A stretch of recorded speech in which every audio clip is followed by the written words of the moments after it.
The lie tasted sweeter than the champagne.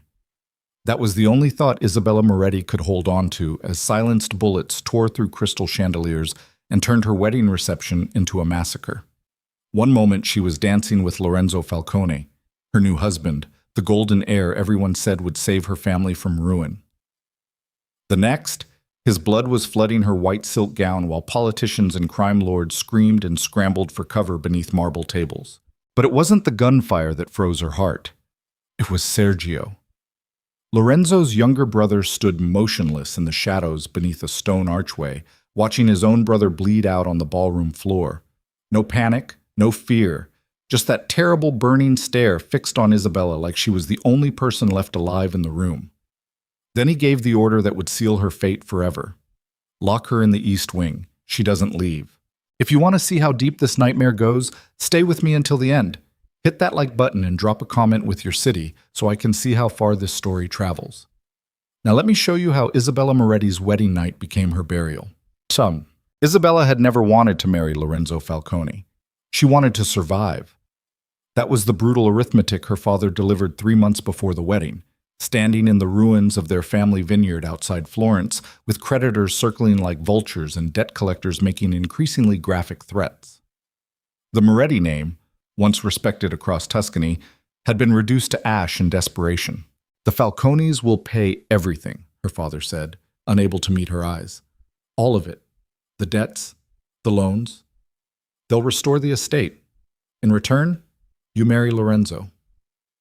Isabella was 24 years old. She had a degree in art history from Bologna, dreams of curating exhibits in Milan, and absolutely no illusions about what kind of family the Falcones really were. Shipping dynasty was the polite fiction. Everyone knew the truth. The Falcones controlled half of Sicily's ports, laundered money through 3 countries, and had more blood on their hands than most armies. Marrying into that world meant becoming part of something ancient and unforgiving, a machine built on violence and omerta, where women were ornaments and bargaining chips, never equals. But her father's hands were shaking when he asked. Her mother wouldn't stop crying. And her younger brother Carlo was 17 years old with his whole life ahead of him, a life that would end very badly if the wrong people came to collect what the Morettis owed. So Isabella said yes. She said yes and told herself she could endure anything for a few years. Play the role. Smile at the right moments. Let Lorenzo Falcone keep her like an expensive painting in his collection while her family rebuilt what they'd lost. It was just business. It was just survival. It wasn't supposed to feel like anything at all. But then she met Lorenzo, and everything tilted sideways. The engagement dinner happened at a private restaurant in Palermo overlooking the Black Sicilian Sea. Isabella arrived expecting a monster, some brutal cocaine-fueled capo with dead eyes and blood under his fingernails. Instead, Lorenzo Falcone stood when she entered the room. He was 31, tall and lean, with dark curling hair and the kind of face that belonged in Renaissance paintings. Tailored navy suit, warm smile, gentle hands when he kissed her knuckles in greeting. Isabella, he said quietly, I'm so glad you came. Not you're late, or you're lucky to be here, or any of the casually cruel things she'd braced herself to hear. Just genuine warmth. They sat across from each other at a table set for 2, and Lorenzo asked her about art history, about her thesis on Caravaggio, about what she loved most about Florence. He listened. Actually listened, like her words mattered, like she was a person instead of a transaction. I know what you've heard about my family, Lorenzo said halfway through the meal, setting down his wine glass. Most of it's true. My father built an empire on fear. My uncles are violent men.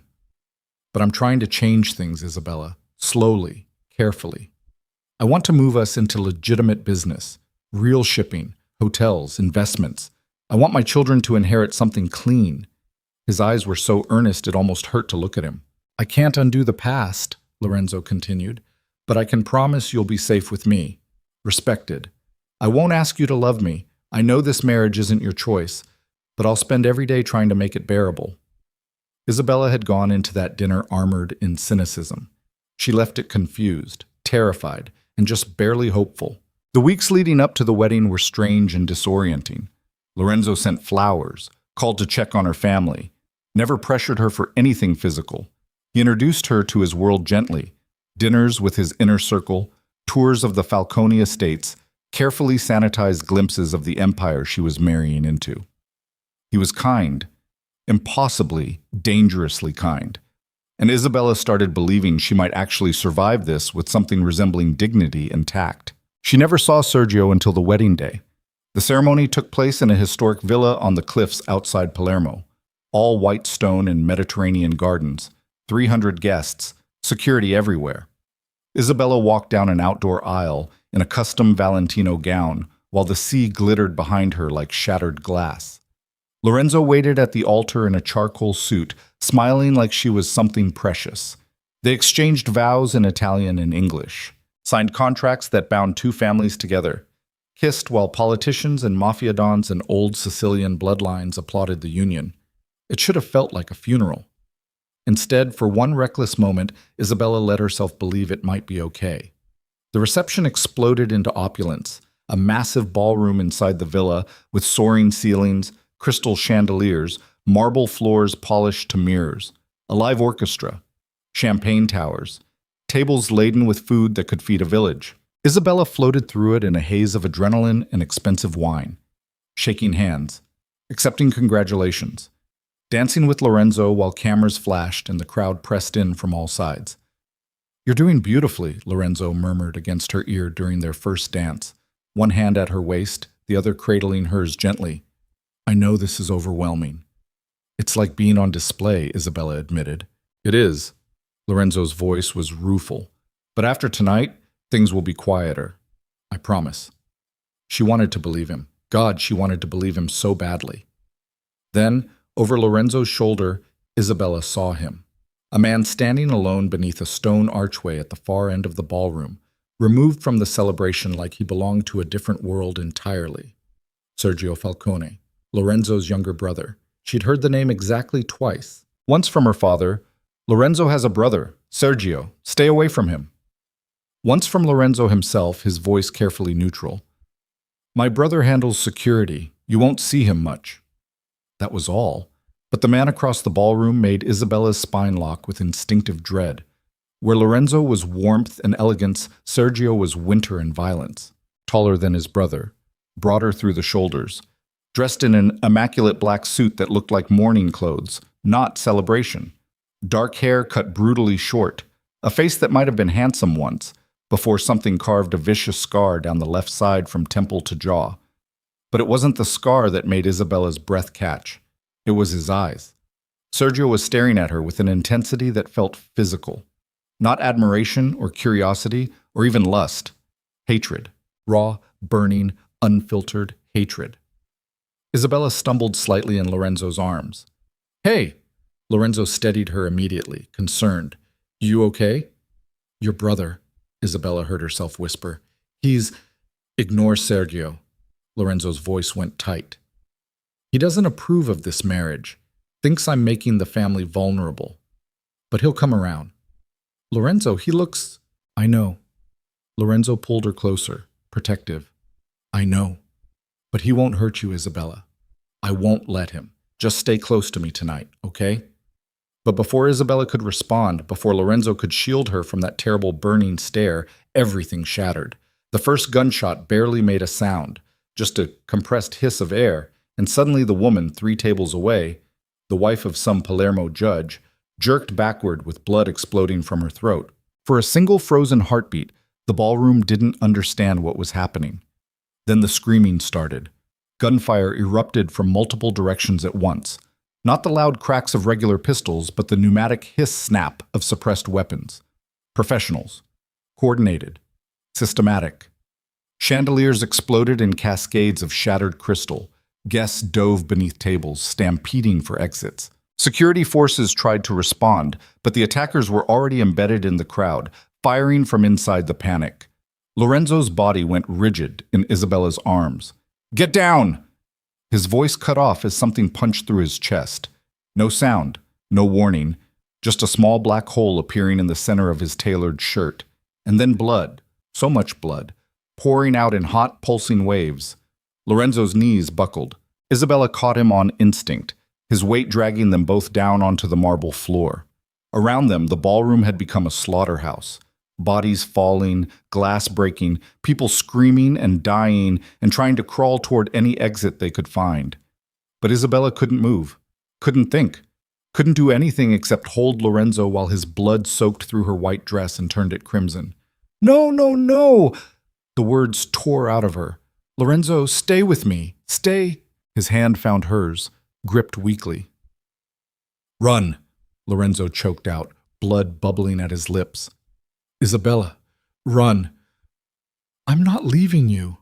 Please." His eyes were already glazing. "Please, I'm sorry. I'm so sorry." Then Lorenzo Falcone, the man who had promised to keep her safe, who had tried so hard to be good in a world built on violence, stopped breathing in her arms. Isabella didn't scream. Couldn't. She just knelt there on the blood-slick marble, cradling her dead husband's body, while chaos raged around her and her mind tried desperately to process what had just happened. The gunfire lasted maybe 90 seconds. Then it stopped as suddenly as it started. Silence crashed down like a physical weight, broken only by sobbing, ragged breathing, the desperate sounds of the wounded and dying. Isabella lifted her head. The ballroom looked like a war zone. Overturned tables, shattered glass everywhere. At least 20 people down, maybe more. Security forces moving in tight formations, weapons drawn, checking corpses. And standing in the center of it all, untouched by the violence, was Sergio Falcone. He hadn't moved from his position beneath the archway, hadn't taken cover, hadn't even flinched. He just stood there in his black suit, staring across the ruined ballroom at Isabella with those cold, burning eyes. Then he started walking toward her. Isabella's hands tightened on Lorenzo's body. Every instinct screamed at her to run, but her legs wouldn't work. She could only watch as Sergio crossed the blood-stained marble with terrifying calm, his footsteps precise and measured. He stopped 3 feet away, looked down at his brother's corpse, showed nothing. No grief, no rage, no emotion at all. Just that terrible empty control. Don Falcone is dead. Sergio's voice was barely above a whisper, but it cut through the chaos like broken glass. He wasn't talking to Isabella. He was talking to the room, to the guards, to the family soldiers now surrounding them in a defensive perimeter. "The old man dies tonight," Sergio continued, still staring at Lorenzo's body. "Heart attack, grief, whatever. Make it clean. I'm taking over. Anyone who has a problem with that can join my brother on the floor." No one spoke. No one moved. The Falcone Empire had just changed hands in the space of a breath. Then Sergio's eyes finally shifted to Isabella. She was still kneeling in her ruined wedding dress, covered in her dead husband's blood, shaking so hard she couldn't stand even if she wanted to. "You," Sergio said quietly. One word. But the weight behind it felt like a death sentence. "You did this." His voice was soft, deadly. "You're the weakness, the vulnerability. Lorenzo wanted to be soft for you, and look what happened." "I didn't," Isabella's voice cracked. "I didn't do anything. You existed." Sergio's scarred face showed nothing. That was enough. He turned to the nearest guard, a heavy-set man with blood on his hands. "Take her to the East Wing. Lock her in the largest suite. No phone, no visitors. No one goes in or out without my direct order." "Wait." Isabella tried to stand, but her legs buckled. "You can't just—" Sergio crouched down suddenly, putting himself at eye level with her. Up close, the scar was worse than she'd thought. A vicious raised line of destroyed tissue that looked like it should have killed him. But it was his eyes that made Isabella's breath stop. Empty. Completely empty. "I can do whatever I want now," Sergio said softly. "And right now, I want you where I can see you, where you can't run, where you can't make things worse than they already are. I'm not your prisoner." "Yes." Sergio stood. "You are." He nodded to the guards. 2 of them hauled Isabella to her feet. She tried to fight, tried to scream, but her body was shutting down from shock and exhaustion and the sheer overwhelming horror of the last 2 minutes. The last thing she saw before they dragged her out of the ballroom was Sergio kneeling beside Lorenzo's body, not grieving, not mourning, just staring at his brother's corpse like he was solving a problem. Then the guards pulled her through a side door, and the nightmare really began. The east wing of the Falcone villa was beautiful and suffocating. They locked Isabella in a massive suite that looked like it belonged in a design magazine. Silk wallpaper, antique furniture, floor-to-ceiling windows overlooking the Mediterranean. A four-poster bed, a marble bathroom, a closet full of designer clothes in exactly her size, a gilded cage. No phone, no laptop, no way to contact anyone outside these walls. Just silence. And the terrible knowledge that Lorenzo was dead. Her wedding night had become a massacre, and somewhere in this sprawling estate, Sergio Falcone was now the most powerful crime lord in Sicily. Isabella spent the first night curled on the bathroom floor in her blood-soaked wedding dress, shaking and crying and trying to understand what had just happened. By morning, silent servants had removed the dress while she slept, scrubbed away Lorenzo's blood, left fresh clothes and breakfast on a silver tray. Isabella didn't eat, couldn't. She just sat by the window, staring out at the endless blue sea, and wondered if she would ever leave this room alive. 3 days passed in isolation. No one spoke to her. No one explained anything. She only knew the world outside was burning because she could hear it through the walls. Shouted orders in Italian, cars roaring away at all hours, the distant sound of gunfire echoing across the estate grounds. Sergio was going to war, and Isabella was trapped inside his fortress, waiting for him to decide what to do with her. On the fourth night, he finally came. Isabella was sitting on the edge of the bed, wrapped in a silk robe, when she heard the lock click. The door opened. Sergio stepped inside and closed it behind him. He looked like he'd walked through hell, blood on his cuffs, bruises blooming across his knuckles, dark circles under his eyes like he hadn't slept since the wedding. But his suit was still perfectly tailored, his posture still rigidly controlled, his face still showing absolutely nothing. He just stood there, staring at her. Isabella forced herself to meet his eyes. "Are you here to kill me?" Her voice came out steadier than she felt. "Not yet." Sergio's tone was flat, empty. "Then what do you want?" "I want to know why." Sergio took a single step forward. "Why you? Why Lorenzo chose you out of all the families looking to make alliances? Why he risked everything for a girl from Florence with nothing to offer except debts and a pretty face?" "I didn't ask him to, but he did." Sergio's voice went sharp, dangerous. "He saw you and decided you were worth rebuilding the empire around, worth exposing us, worth dying for." The accusation hung between them like broken glass. "Lorenzo was kind to me," Isabella whispered. "That's all. He was the first person in that world who treated me like a human being." "Kind." Sergio repeated the word like it was poison. "My brother was kind, and it got him killed. And what are you?" Isabella's fear was curdling into anger now. "What did your cruelty ever get you, except that scar and a family that's terrified of you?" She expected violence, expected him to cross the room and hurt her for talking back. Instead, Sergio just laughed. It was the worst sound Isabella had ever heard, cold and jagged and utterly humorless. "You don't know anything," Sergio said quietly. "You don't know what I've done to keep this family alive, what I've sacrificed, what I've become." "Then tell me. Why?" Sergio's scarred face twisted. "So you can pity me? So you can pretend to understand? So I can stop being terrified of you?" The words came out raw and honest, and something flickered across Sergio's expression. Too fast to name, gone before Isabella could identify it. "You should be terrified of me," Sergio said finally. "Everyone else is." Then he turned and walked back toward the door. "Wait." Isabella stood. "How long are you keeping me here?" Sergio paused, his hand on the doorknob. "Until I figure out who killed my brother." His voice was barely audible. "Until I know whether you're bait or a weapon or just another mistake Lorenzo made." "I didn't kill him. I know." Sergio looked back over his shoulder, and for just a second, Isabella saw something terrible in his eyes. Not hatred, not blame, grief. Raw and devastating and instantly buried beneath that wall of control. "But someone did," Sergio finished. "And until I find them, you stay exactly where I can see you." Then he left, locking the door behind him.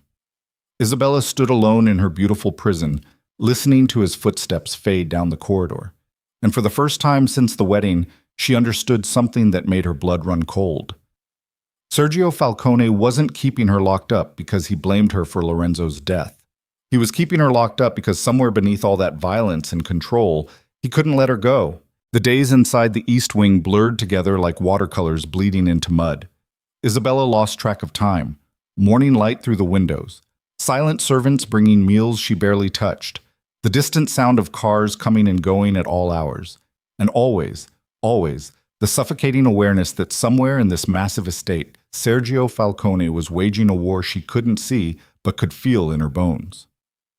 On the 8th day of her imprisonment, Isabella woke to screaming. Not close. Somewhere deep in the villa, muffled by walls and distance, but unmistakable. A man's voice, high and terrified, begging in rapid Italian she couldn't quite make out. Then silence. The kind that felt like a door closing on something final. She was still sitting frozen on the edge of the bed when she heard the lock click. The door opened. One of Sergio's guards stood there. The same heavy-set man from the wedding night, still wearing blood on his knuckles like a permanent accessory. "Don Falcone wants you downstairs," he said in heavily accented English. "Why?" "Didn't ask. Don't care. Let's go." Isabella's hands were shaking as she pulled on jeans and a simple black sweater. Every instinct screamed at her to refuse, to barricade herself inside this room and force them to drag her out. But she'd learned enough about the Falcone world to know resistance only made things worse. The guard led her through corridors she hadn't seen before. Older parts of the villa with stone walls and arched ceilings that smelled like history and decay. Down a narrow staircase. Through a heavy wooden door. Into a wine cellar that had been converted into something else entirely. The space was massive, lined with empty racks where bottles once stood. Now it held folding tables covered in documents, laptops, maps of Palermo with red circles and crossed-out names. A command center. And standing in the middle of it all, surrounded by 6 men in dark suits, was Sergio. He looked worse than when Isabella had last seen him. 3 days of stubble, shirt untucked, tie loosened, blood, dried and brown, splattered across his collar, but his eyes were sharp, burning with a manic energy that made Isabella's stomach clench. "Out," Sergio said quietly. The other men filed out without a word, the guard included, until Isabella was alone with him in the fluorescent-lit cellar. Sergio stared at her for a long moment, like he was trying to decide something. Then he gestured to a chair. "Sit." "I'd rather stand. I don't care what you'd rather do. Sit down." Isabella's jaw tightened, but she sat. Every muscle in her body was coiled tight, ready to run, even though there was nowhere to go. Sergio grabbed a bottle of whiskey from one of the tables, expensive, half empty, and took a long pull straight from it. When he lowered it, his expression was unreadable. "Tell me about your family," he said. "What?" "Your family, the Morettis. Tell me everything." Isabella's mind raced. "Why?" "Because I'm trying to figure out if your father sold you to my brother knowing what would happen." Sergio's voice was flat, dead. If this whole thing was a setup from the beginning, the accusation hit like a slap. "My father didn't—" Isabella stood up, anger surging past fear. "My father had nothing to do with Lorenzo's death. We're victims too." "Everyone's a victim until they're not." Sergio set the bottle down hard. "Your family owed money to 3 different syndicates. Gambling debts, bad investments, the kind of hole you don't climb out of without help or blood. Then suddenly Lorenzo shows up offering marriage and a fortune. Convenient, don't you think? It wasn't convenient. It was desperate." Isabella's hands curled into fists. "My father was terrified. My mother wouldn't stop crying. We were drowning, and Lorenzo threw us a rope. That's all it was." "And you believed him? You believed my brother was just some altruistic prince saving your family out of the goodness of his heart?" "No." Isabella's voice cracked. "I believed he was trying to buy legitimacy, a pretty Florentine wife to make the Falcone name look cleaner. I knew exactly what I was to him." "Then you're smarter than I thought." Sergio's scarred face twisted into something that might have been a smile if it wasn't so cold. "But not smart enough." "What's that supposed to mean?" Instead of answering, Sergio grabbed a manila folder from the nearest table and threw it at her feet. "Read it." Isabella picked up the folder with shaking hands. Inside were documents, Financial records, surveillance photos, intercepted emails. Most of it was in Italian, but enough was in English for her to understand what she was looking at. Her father. Meeting with men Isabella didn't recognize in parking garages and empty restaurants. Wire transfers moving through offshore accounts. Dates and times that lined up with the engagement, the wedding planning, everything leading up to that night. "I don't understand," Isabella whispered. "Your father was working with the Carcani family." Sergio's voice was brutal, clinical. "One of our biggest rivals. He fed them information about Lorenzo's movements, his security details, his plans. In exchange, they paid off his debts and promised to leave the Morettis alone after the hit." The words didn't make sense. Couldn't make sense. "No." Isabella shook her head, dropping the folder. "No, you're wrong. My father wouldn't—" "Your father sold his daughter to the man he was helping murder." Sergio moved closer, his presence suffocating. "You were the distraction, Isabella, the soft target. While Lorenzo was busy playing husband and protector, he wasn't watching his back, and your father made sure the Carcanis knew exactly when and where to strike." Isabella's legs gave out. She collapsed back into the chair, her mind fragmenting into 1,000 pieces that wouldn't fit together. "You're lying," she heard herself say. "This is fake. You made this up to what? Make you feel worse, like—" Sergio crouched down in front of her, forcing her to meet his eyes. "I don't need to lie to you. The truth is ugly enough." "Then why am I still alive?" Isabella's voice broke. "If my family killed Lorenzo, why didn't you execute me the first night?" Something flickered across Sergio's face. "Because I don't think you knew," he said quietly. "I've been watching you for 8 days, listening to you. You're not a good enough actress to fake the way you mourned him." The admission hung between them, raw and unexpected. "So what happens now?" Isabella whispered. "You kill my father?" "Already did." Sergio stood, turning away from her. 2 days ago, Carcani compound outside Rome. He died badly." The floor dropped out from under Isabella's world. She couldn't breathe. Couldn't think. Her father was dead. Lorenzo was dead. Her entire life had been a lie built on lies, and she was trapped in a wine cellar with the monster who'd orchestrated it all. "My mother," Isabella choked out. "My brother." Untouched. Sergio poured himself a glass of whiskey this time, like they were having a normal conversation. "They didn't know. Your mother's a mess, but she's alive. Your brother's in witness protection. New name, new life. They're out. And me?" Sergio took a long drink before answering. "You're the only loose end I haven't figured out yet." Isabella forced herself to stand, even though her legs were trembling so hard she could barely stay upright. "Then figure it out," she said hoarsely. "Kill me or let me go, but stop playing these games." "It's not a game." Sergio turned back to face her, and for the first time since the wedding, she saw something other than cold control in his expression. Exhaustion. Deep, bone-crushing exhaustion that made him look older than his years. "I've killed 17 people in the last 8 days, Sergio said quietly. "Carcani soldiers. Traitors inside my own organization. The men who planned the hit. I've burned their businesses, destroyed their families, erased their names from existence. And every single one of them, before they died, told me the same thing." "What?" "That Lorenzo was weak." Sergio's jaw tightened. "That he loved you more than the family. That you made him soft. And soft men don't survive in our world." The words cut deeper than Isabella expected. "Lorenzo barely knew me," she whispered. "He knew you enough." Sergio's voice went harsh. Enough to let his guard down. Enough to stop listening to warnings. Enough to get himself killed. "That's not my fault." "I know." Sergio's hand slammed down on the table hard enough to make Isabella flinch. "I know it's not your fault, and that's the problem. Because if it was, I could kill you and move on. But you're just another victim in this nightmare, and I don't know what the fuck to do with you." The confession shattered something between them. For a long moment, they just stared at each other across the cellar. Two people destroyed by the same violence, trapped in the same impossible situation, with no good way forward. "Let me go," Isabella finally said. "Give me money, a new identity, whatever you have to do. I'll disappear. You'll never see me again." "Can't do that." "Why not?" "Because the Carcanis think you're valuable." Sergio's expression went cold again.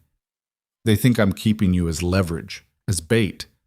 If I let you go, they'll hunt you down and use you against me anyway. At least here, you're protected. Protected? Isabella's laugh was broken. I'm a prisoner. You're alive.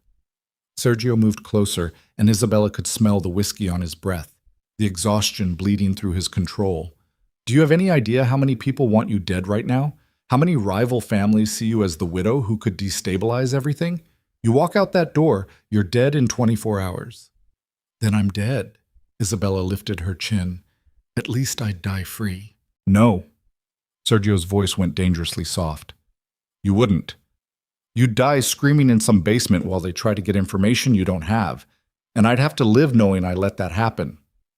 Why do you care? The question escaped before Isabella could stop it. Sergio went very still. I don't, he said finally. I just don't like losing assets. But something in his eyes told a different story. Before Isabella could push further, the door burst open. One of Sergio's men, younger, frantic, stumbled into the cellar. Don Falcone, we've got a problem. What? The Carcani lieutenant we've been tracking, the one who coordinated the wedding attack. The soldier was breathing hard. He's here, in Palermo. Our scouts spotted him at a safe house near the docks. Sergio's entire demeanor changed in an instant. The exhaustion vanished. The control snapped back into place like armor. How many men with him? 4, maybe 5. Light security. He's bait. Sergio was already moving, grabbing his jacket from a chair. He wants me to come to him. So what do we do? Sergio paused, his hand on his weapon. Then he smiled. It was the most terrifying thing Isabella had ever seen. We give him exactly what he wants. Quote. They left Isabella locked in the cellar. She spent 2 hours pacing the cold stone floor, her mind racing through everything Sergio had told her. Her father's betrayal, the conspiracy, the fact that she was worth more dead than alive to half the criminal underworld. But what haunted her most was the look in Sergio's eyes right before he left. That exhaustion, that broken, buried grief. The monster everyone feared was just a man who'd been forced to become something inhuman to survive. Isabella was still processing that realization when she heard it. Gunfire. Close. Too close. Not the distant echoes she'd heard from her room, but real, immediate gunshots tearing through the villa above her, shouting in Italian, breaking glass. Then an explosion that shook the entire building. The door to the cellar flew open. But it wasn't Sergio or his guards. It was 3 men Isabella had never seen before, dressed in tactical gear, weapons drawn. Carcani soldiers. The one in front, mid-30s, cold eyes, tactical vest, trained his gun directly at Isabella's chest. Isabella Moretti, he said in accented English. You're coming with us. Isabella's hands went up instinctively. I don't know anything. Don't care. The soldier gestured to his companions. Zip tie her. We're moving. They grabbed her roughly, plastic ties cutting into her wrists. Isabella tried to fight, tried to scream, but one of them shoved a rag into her mouth and everything became muffled terror. They were dragging her toward the door when the lights cut out. Total darkness. Then the screaming started. Not from Isabella. From the soldiers. Wet, gurgling sounds. Bodies hitting the floor. The sharp metallic smell of fresh blood flooding the cellar. Isabella couldn't see anything, could only hear the violence happening inches away from her in the pitch black. Then silence. Absolute suffocating silence. Someone grabbed her arm. Isabella tried to jerk away, but the grip was iron. Don't move! Sergio's voice, barely a whisper in the darkness. Don't make a sound. He was soaking wet. No, not wet. Covered in blood. His hands worked quickly, cutting the zip ties, pulling the gag from her mouth. Isabella gasped for air, her entire body shaking. How many? Sergio's voice was eerily calm. 3. There were 3 of them. All dead. Sergio pulled her to her feet. More coming. We need to move. The emergency lights flickered on, dim red bulbs that turned the cellar into something from a nightmare. 3 bodies on the floor, throats opened, bleeding out in expanding pools. And Sergio standing over them like something feral and barely contained, knife still in his hand, face spattered with arterial spray. Isabella should have been terrified, should have run. Instead, she heard herself ask, Are you hurt? Sergio looked at her like she'd spoken a foreign language. No. His voice was rough. But we're compromised. They breached the main house, at least a dozen inside, more outside. This was coordinated. The Carcanis? Someone worse. Sergio grabbed a rifle from one of the dead soldiers. Someone who knows the villa's layout, who knows where the blind spots are. Someone inside our organization sold us out. Another explosion rocked the building, closer this time. Sergio's jaw tightened. There's a tunnel system under the villa, old smuggling routes from before my grandfather legitimized the business. I need to get you out. What about you? I'm ending this. Sergio thrust the rifle into Isabella's hands. You know how to use this? No. Safety's off. Point and pull the trigger. Don't think. Don't hesitate. Anyone who's not me is trying to kill you. He grabbed her shoulder, forcing her to meet his eyes. The tunnel exit is half a mile east, near the cliffs. There's a car waiting with keys in the ignition. Drive to the address I'm about to give you. Don't stop. Don't trust anyone. Sergio, memorize this. He rattled off an address in rapid Italian, then repeated it in English. Say it back to me. Isabella's mind was fracturing, but she forced herself to focus, to repeat the address until Sergio nodded. Good. Now go. I'm not leaving you here alone. Yes, you are. Sergio's scarred face was set in stone. Because if they get to you, everything I've done for the last 8 days means nothing. So you're going to run, and you're going to survive, and you're going to let me do what I was built to do. Which is? Burn it all down.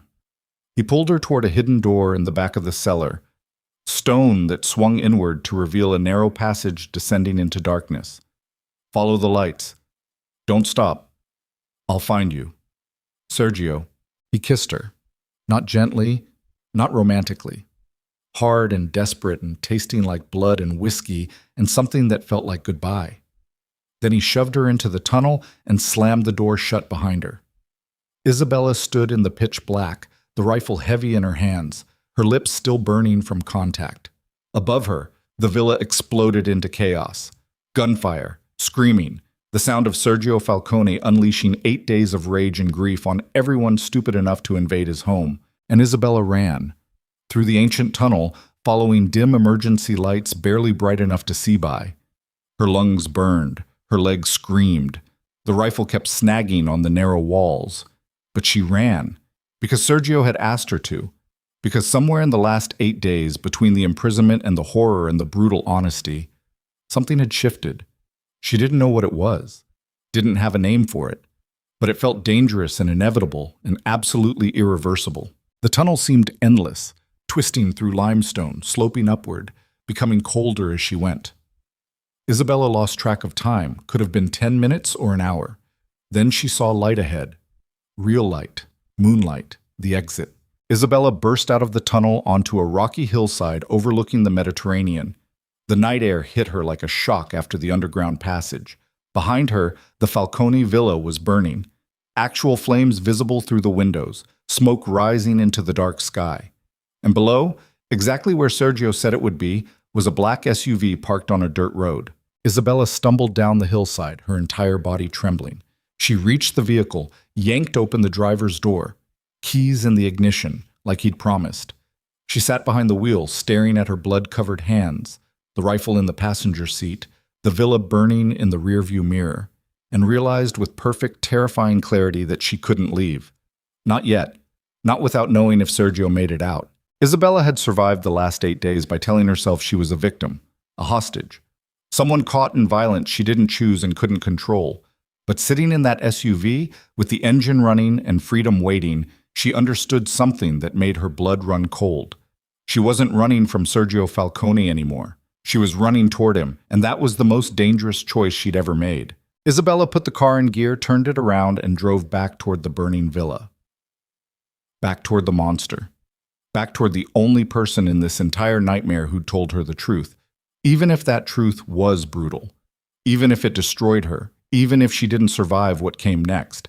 Because somewhere between the wine cellar and the tunnel, Isabella Moretti had stopped being Lorenzo's grieving widow and started becoming something else entirely. The SUV's headlights cut through the darkness as she raced back up the hillside, every instinct screaming that this was suicide, that she should run while she still could. But Isabella was done running, done being a victim, done letting men decide her fate. If she was going to die tonight, it would be on her terms. The villa came into view, half of it on fire now, windows blown out, bodies scattered across the courtyard. The gunfire had stopped, replaced by an eerie silence that felt worse than the chaos. Isabella parked the SUV behind a stone wall and grabbed the rifle. Her hands weren't shaking anymore. She moved through the shadows toward the main entrance, stepping over corpses, some wearing Falcone colors, others clearly invaders. The fight had been vicious and one-sided. Sergio's work. The main door hung off its hinges. Isabella slipped inside. The foyer was a war zone, shattered marble, blood everywhere. More bodies than she could count. And standing in the center of it all, covered in blood and ash and looking like something dragged straight from hell, was Sergio. He was facing away from her, talking on a satellite phone in rapid Italian. His posture was rigid despite obvious injuries, blood soaking through his shirt from what looked like a knife wound in his side. But he was alive. Isabella's relief was so overwhelming she nearly dropped the rifle. Sergio must have heard something because he spun around, weapon raised, then froze. "What the fuck are you doing here?" His voice was raw, hoarse. "I came back. I told you to run. I know what you told me." Isabella lowered the rifle, her heart hammering. "I chose not to listen." They stared at each other across the destroyed foyer.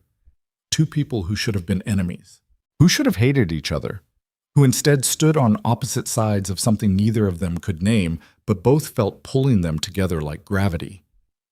"You should have left," Sergio said quietly, lowering his weapon. "You had a chance." "I don't want a chance."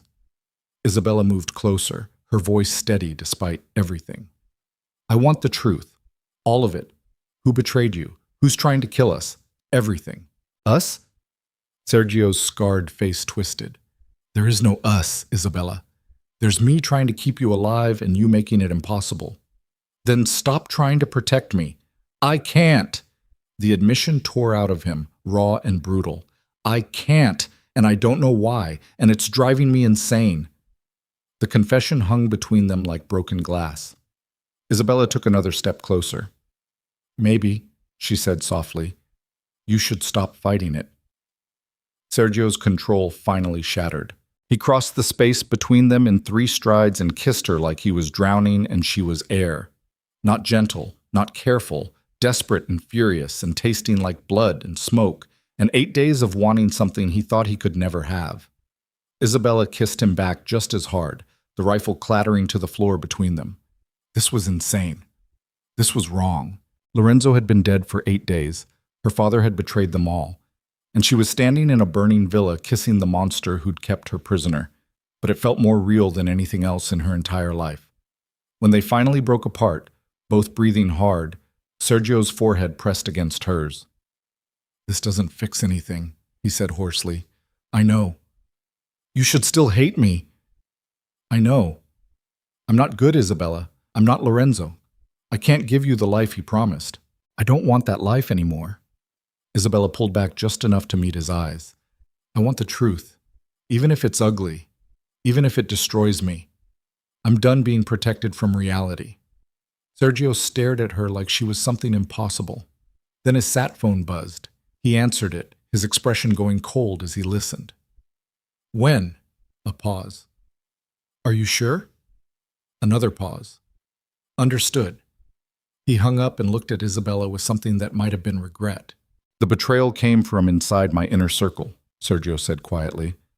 "My father's oldest advisor, the man who helped raise me and Lorenzo. He's been working with the Carcanis for years, feeding them information, waiting for the right moment to take everything." "Where is he?"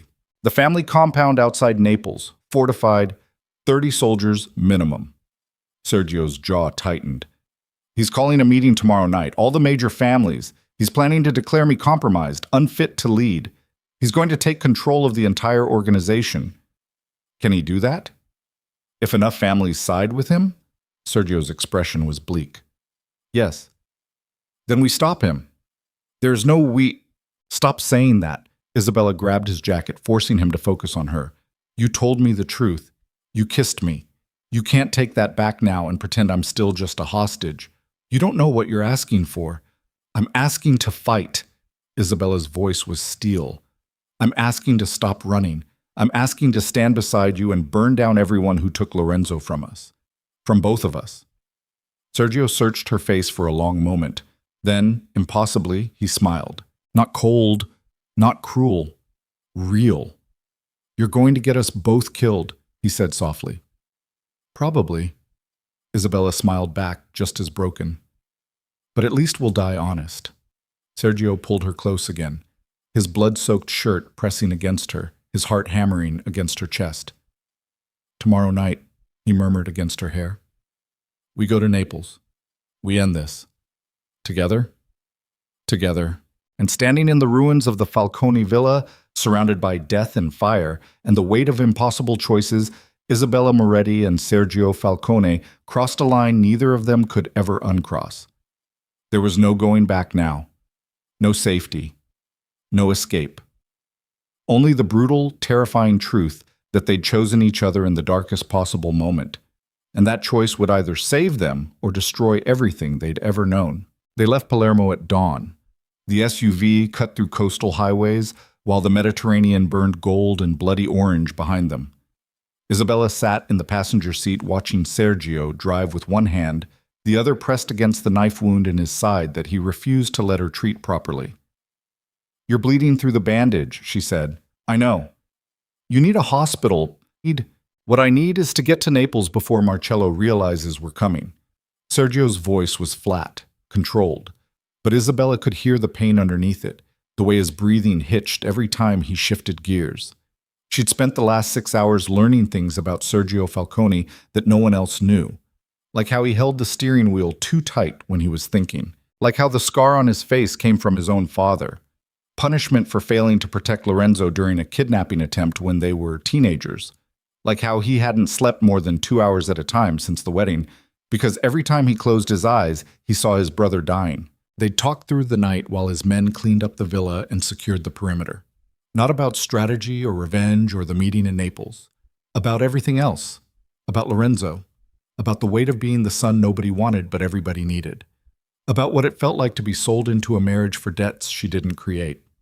And somewhere between midnight and dawn, Isabella had stopped seeing Sergio as the monster who imprisoned her. She started seeing the man who'd been imprisoned his entire life by a family that weaponized him and never loved him. Tell me about Marcello, Isabella said as they crossed into Campania. Sergio's jaw tightened. Don Marcello Vieri, my father's chief advisor for 30 years. He taught me and Lorenzo everything about the business. How to read contracts, how to identify threats, how to survive in a world where everyone wants you dead. And now he wants you dead too. Not dead. Replaced. Sergio's knuckles went white on the steering wheel. Marcello thinks I'm too volatile, too violent. He believes Lorenzo's death proves the family needs someone more diplomatic at the top, someone like him. Can he actually take control? If enough capos vote him in? Sergio's voice went hard. Yes. The Falcone organization isn't a dictatorship. It's a coalition. My father held it together through fear and respect. I only have fear, and that's not enough when half the families think I'm unstable. Isabella processed this. So we go to Naples and what? Kill Marcello in front of everyone? No. Sergio glanced at her, something almost like respect in his eyes. We expose him, prove he orchestrated Lorenzo's assassination, force him to admit it in front of the other families. Then we let them decide his fate. And if they don't believe us? Then we die together in a very expensive conference room. He said it so matter-of-factly that Isabella almost laughed. Almost, because the truth was, they were driving toward a confrontation that would likely get them both killed, and neither of them had any better options. The Vieri compound sat on a hillside overlooking the Bay of Naples, an 18th-century palazzo that had been in Marcello's family for generations. White stone walls, manicured gardens, armed guards at every entrance pretending to be staff. They arrived just before sunset. Sergio parked the SUV in the circular driveway behind a line of expensive cars that belonged to the most powerful crime families in southern Italy. Maseratis, Bentleys, one Rolls-Royce that probably cost more than most people earned in a lifetime. Isabella felt every eye on them as they climbed out. She was wearing clothes they'd grabbed from a safe house. Black pants, black sweater, no jewelry.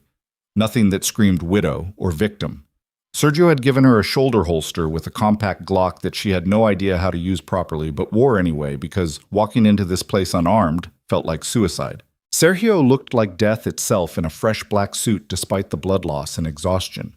He moved with that terrible, controlled grace, his hand resting casually near his weapon, his scarred face set in an expression that warned everyone to keep their distance. "Stay close to me," he murmured as they approached the entrance. "Don't speak unless spoken to. Don't react to anything you hear, and if shooting starts, you hit the ground and let me handle it. What if you're the one who gets shot? Then you run like I told you to the first time." Before Isabella could respond, the massive front doors opened. A man stood there, late 60s, silver hair, expensive suit, warm smile that didn't reach his eyes.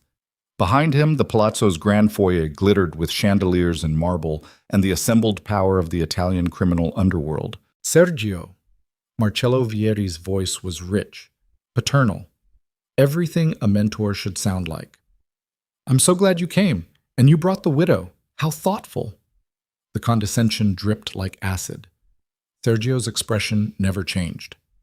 "We need to talk, Marcello." "Of course. That's why we're all here." Marcello stepped aside, gesturing them in. "Come, everyone's waiting." They walked into a nightmare dressed as a business meeting. The palazzo's main salon had been converted into a conference space, a massive U-shaped table where 20 men in expensive suits sat watching Sergio enter like wolves evaluating prey. Isabella recognized some faces from the wedding. Others were strangers. But all of them had the same look: power, violence, and the calculation of men deciding whether Sergio Falcone was worth keeping alive. At the head of the table, in what should have been Sergio's seat, sat Marcello. "Please." He gestured to 2 chairs at the far end, the lowest positions. "Sit." Sergio didn't move. "That's my chair." "Is it?" Marcello's smile never wavered. "I thought given recent events, we should reconsider traditional hierarchies. After all, the last time you sat at the head of a table, your brother died." The room went silent. Isabella felt Sergio go rigid beside her, every muscle coiling with barely contained rage, but his voice stayed calm. "You want to talk about Lorenzo's death? Let's talk. Because I've spent the last 8 days finding everyone responsible, and the trail leads back to this room." "Careful, Sergio." One of the capos, heavy-set, brutal-looking, leaned forward. "You're making serious accusations. I'm stating facts." Sergio pulled a tablet from his jacket and tossed it onto the table. Financial records, wire transfers, encrypted communications, all linking Marcello to the Carcani family. He's been feeding them information for 3 years. He knew about the wedding attack. He authorized it. Marcello laughed. Actually laughed, like Sergio had told a joke. "Is that what you think?" The old man stood, moving around the table with grandfatherly ease. "That I betrayed the family I've served for 3 decades? Sergio, I understand you're grieving, that you're angry, but paranoia isn't leadership." "Then explain the money." Sergio's voice cut like broken glass. "Explain the offshore accounts in your name. Explain why you met with Carcani's underboss 2 weeks before the wedding." "I can explain all of it." Marcello stopped a few feet from Sergio. "But first, let's address the real issue here. You brought Isabella Moretti to a family meeting. A woman who's been a Falcone for all of 8 days. A woman whose father literally helped murder Lorenzo. And you expect us to believe you're thinking clearly?" Every eye in the room shifted to Isabella.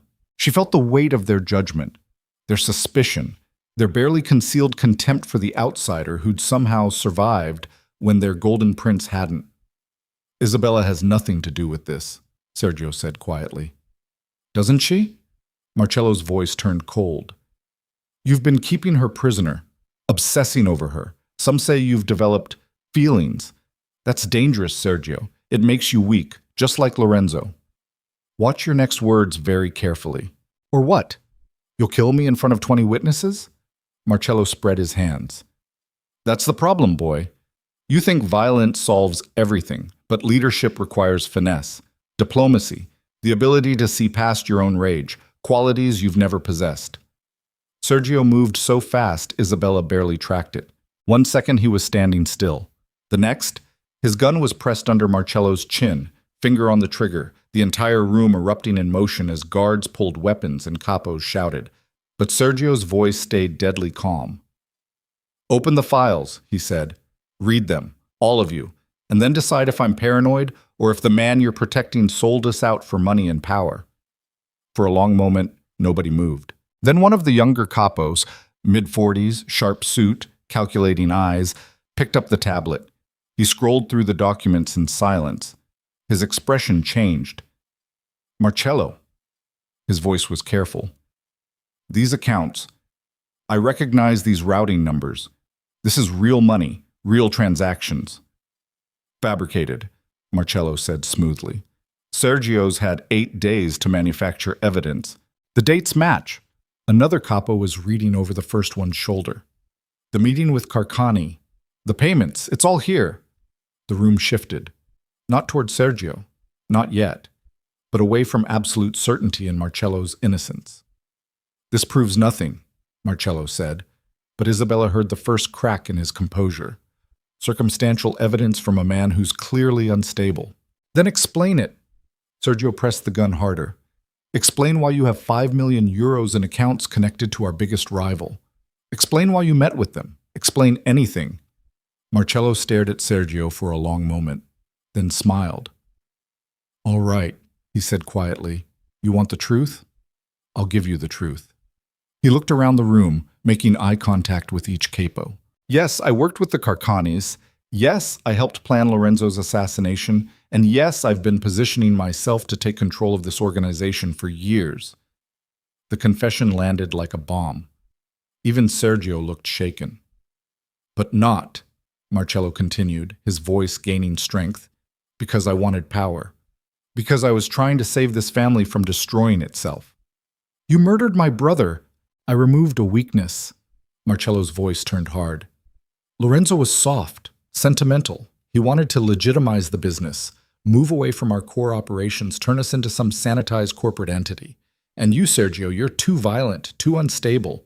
Between the two of you, the Falcone empire would have collapsed within 5 years." "So you had him killed?" Isabella found her voice before she could stop herself. "You murdered him at his own wedding?" Marcello turned to her, his expression pitying. "Lorenzo died because he fell in love with the wrong woman," he said softly.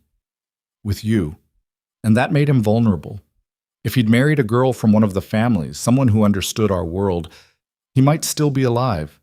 But he chose an outsider. He chose weakness." "And what about my father?" Isabella's hands were shaking. "Did you make him betray Lorenzo too?" "Your father was a desperate man looking for a way out." Marcello shrugged. "I simply offered him one. He provided information. In return, his debts disappeared. It was business. It was murder. It was survival." Marcello's voice cracked like a whip. "Something you civilians will never understand." Sergio's finger tightened on the trigger. "Give me one reason," he whispered, "why I shouldn't kill you right now." "Because," Marcello said calmly, "I'm not the only one." He gestured to the room, and Isabella's blood went cold as she watched 7 of the 20 capos stand up.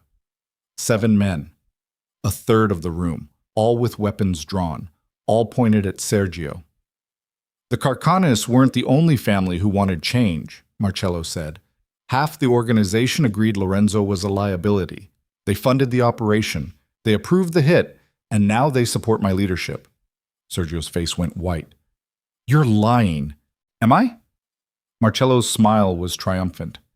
"Ask them yourself. Ask Gianni. Ask Paolo. Ask your father's oldest friends. Ask the men who watched you grow up. They all agreed. Lorenzo had to go." The room erupted, shouting in Italian, arguments breaking out between factions, guns being raised, guards flooding in from side doors.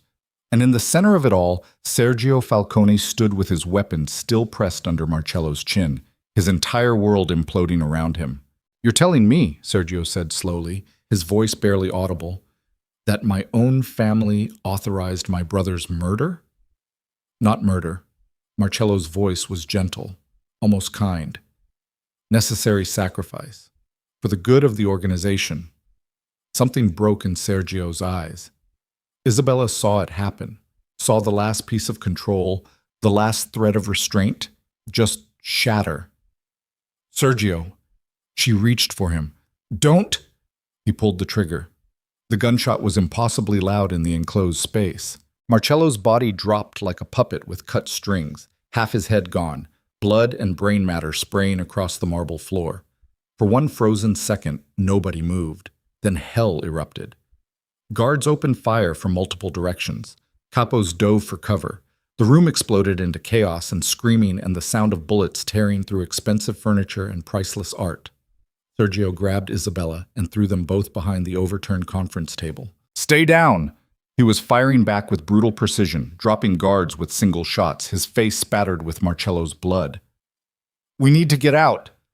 Isabella tried to crawl toward a side door. "We're not getting out." Sergio reloaded without looking, his voice eerily calm. "We're surrounded. Outgunned. This is it." "No." "Yes." He looked at her and Isabella saw acceptance in his eyes. "I'm sorry. I got you killed. I should have let you run." "Stop. I love you." The words came out harsh, broken. "I know it's insane. I know it doesn't make sense, but I saw you at that wedding and something in me just broke. Or fixed itself. I don't know. And then Lorenzo had you, and I had to watch him touch you and smile at you, and I wanted to burn the world down." Bullets were chewing through the table, splintering the wood, getting closer. "That's why you looked at me like that," Isabella whispered. "At the wedding." "I hated you for existing." Sergio's laugh was jagged. "I hated Lorenzo for having you. I hated myself for wanting my brother's wife. And then he died. And I got exactly what I wanted. And it destroyed everything.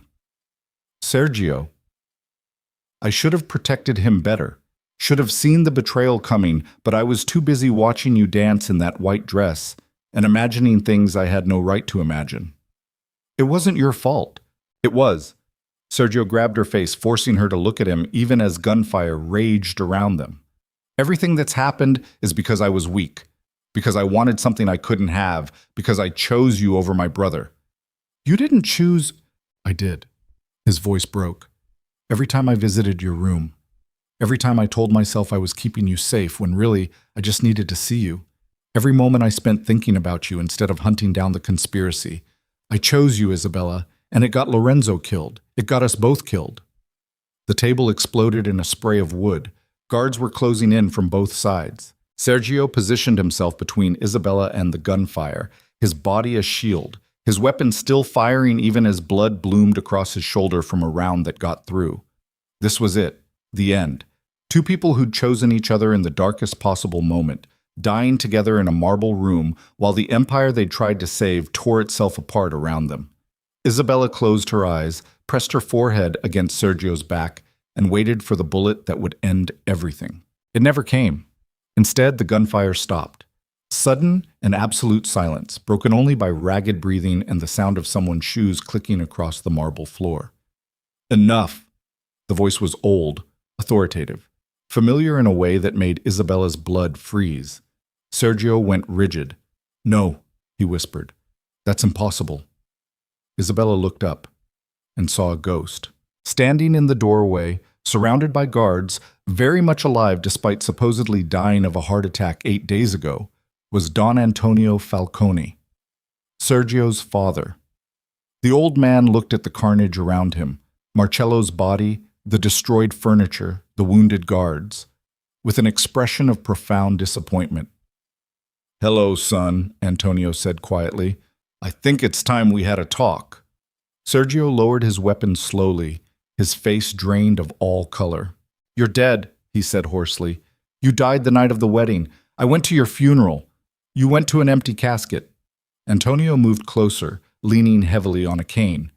"While you were busy playing emperor, I was busy saving what's left of this family from your catastrophic leadership." The words hit like physical blows. "You—" Sergio couldn't seem to form complete sentences. "You authorized Lorenzo's death. You ordered the hit on your own son. I authorized a change in leadership. Antonio's voice was cold. Lorenzo was weak. You're unstable. Neither of you were fit to carry this family forward. So yes, I made a difficult decision. I removed one liability and waited to see if the other could be salvaged. You murdered Lorenzo. I saved the organization. Antonio slammed his cane against the floor. Lorenzo would have destroyed everything our family built trying to be legitimate. You're destroying it with your violence and paranoia. Someone had to act. Sergio raised his weapon again, aiming at his father's chest. His hand was shaking. Do it, Antonio said calmly. Pull the trigger. Kill me like you killed Marcello. Prove to everyone here that you're exactly as unstable as they fear. The room held its breath.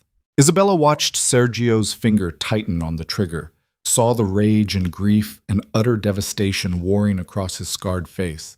Then he lowered the gun. I'm not you, Sergio whispered. No. Antonio's smile was sad. You're worse. At least I make hard choices for the family's good. You make them for a woman you barely know. His eyes shifted to Isabella. Isabella Moretti, Antonio said. The girl who started all this. If Lorenzo hadn't fallen for you, none of this would have happened. He'd still be alive, the family would still be stable, and my son wouldn't be standing here choosing you over everything he was raised to protect. That's not fair, Isabella started. Fair? Antonio laughed. Nothing about this is fair, child, but it is what it is, and now we have a problem. He gestured to the assembled capos, the ones still loyal to the Falcone name, watching this confrontation with barely concealed calculation. The family can't survive with Sergio in charge, Antonio continued. The assassination attempt proved that, but I'm too old to rule permanently, so we need a compromise. A solution that preserves the organization while removing the threat. What kind of solution? Sergio's voice was dead. You leave. Antonio's words were final. Tonight. You take Isabella, you disappear, and you never come back. In exchange, I let you both live. I tell the families you've been exiled for killing Marcello. Your name gets stripped from the organization. You become nobody. And if I refuse, then I kill her. Antonio nodded toward Isabella. Right here, right now. And you spend the rest of your very short life knowing you got another person you cared about murdered because you couldn't let go. The choice hung in the air like poison. Everything Sergio had fought for, every sacrifice he'd made, every scar on his body earned protecting a family that had just revealed they never wanted him at all. All of it, or Isabella. Sergio looked at her, and Isabella saw the moment he made his decision, saw him choose her over the empire, over revenge, over everything he'd ever been. We leave, Sergio said quietly. Tonight. Antonio nodded. Wise choice. You have 1 hour to get out of Italy. After that, there's a price on both your heads. He turned to leave, then paused. For what it's worth, Antonio said without looking back, Lorenzo did love you, Isabella. That's why I had him killed. Love makes men weak, and weak men get everyone around them destroyed. Then he walked out, taking the guards and the loyal capos with him, leaving Sergio and Isabella alone in the destroyed conference room with Marcello's corpse and the ruins of everything they'd tried to save. Sergio slumped against what remained of the table, the gun hanging loose in his hand. I'm sorry, he said hoarsely. I'm so sorry. I should have seen it. Should have known my father. Stop. Isabella moved to him, cupping his bloodied face in her hands. Just stop. We're alive. That's all that matters. We're exiles, outcasts. We have nothing. We have each other. Sergio looked at her like she was insane. Maybe she was. Maybe they both were. But standing in the wreckage of the Falcone Empire, covered in blood and ash, Isabella Moretti had never been more certain of anything in her life. She'd walked into this world as a victim, a pawn in someone else's game.